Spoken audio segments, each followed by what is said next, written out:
Mesdames et messieurs, bonjour. Je m'appelle Reda Oulamine et je suis avocat au barreau de New York, Paris et Casablanca. Le sujet de notre vidéo aujourd'hui est l'enlèvement international d'enfants.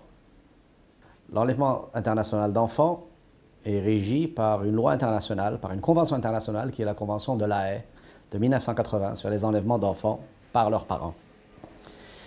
Malheureusement, pour vous expliquer cela de façon assez simple, malheureusement, il arrive que des couples, sans égard à leur nationalité ou leur pays de résidence, il arrive que des couples, que l'un des membres du couple décide unilatéralement et sans le consentement de l'autre parent, ça peut être parfois le père, ça peut être parfois la mère, donc il décide que l'un des membres du couple décide d'aller vivre dans un autre pays avec l'enfant, généralement en bas âge. Alors pourquoi les gens le font? Pour de diverses raisons. Ils pensent qu'ils ont le droit de faire, que c'est leur enfant après tout, et que personne n'a le droit de dicter à papa ou à maman où est-ce qu'ils devraient emmener cet enfant. Eh bien, ils ont tout faux. Ils ont tout faux. Même si nous sommes un parent, cela est considéré par le droit international comme un enlèvement, presque au même titre qu'un kidnappeur qui viendrait de la rue. Et donc, pour l'objectif de la Convention de La Haye est de récupérer l'enfant. C'est très simple, tous les pays qui sont signataires de cette convention, dont le Maroc depuis 2012, s'engagent à renvoyer l'enfant qui aurait été enlevé par un parent à son pays de résidence habituel.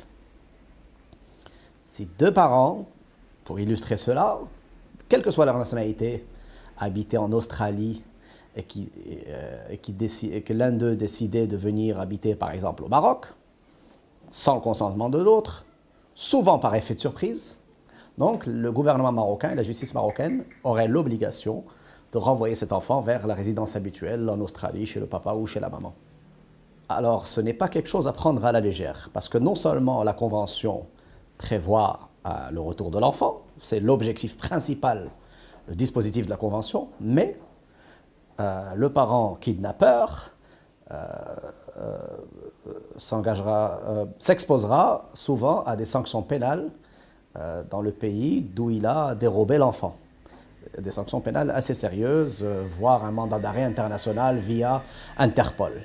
Donc, pour des gens qui seraient confrontés à cet état de choses, d'un côté, il n'y a pas d'autre choix que de se battre et de recruter des conseils locaux en espérant que le pays d'arrivée, on va dire, soit signataire de la Convention de La Haye. Mais je pense que c'est le plus important de cette vidéo, d'essayer de trouver un accord avec l'autre parent, et ce, dans l'intérêt de l'enfant.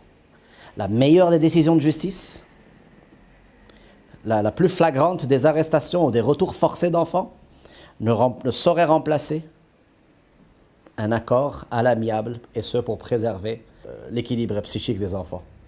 Il m'est arrivé de voir des parents kidnappeurs qui se sont fait arrêter en compagnie de leurs enfants. Donc vous imaginez un enfant qui passe une nuit ou deux dans un commissariat dans le monde avant d'être rapatrié vers son pays de résidence habituelle. Cela est traumatisant, ça laisse des séquelles à vie.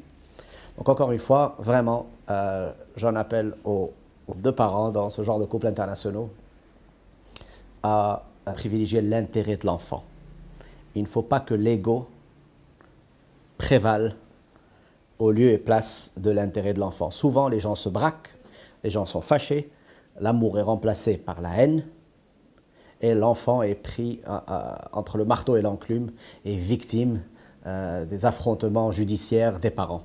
Non, cela est mauvais pour l'enfant et pour son équilibre psychique. Il faut se forcer à trouver une solution afin que l'intérêt de l'enfant et son équilibre psychique soient préservés et qu'il puisse vivre et grandir dans des conditions idéales. Je vous remercie et à très bientôt.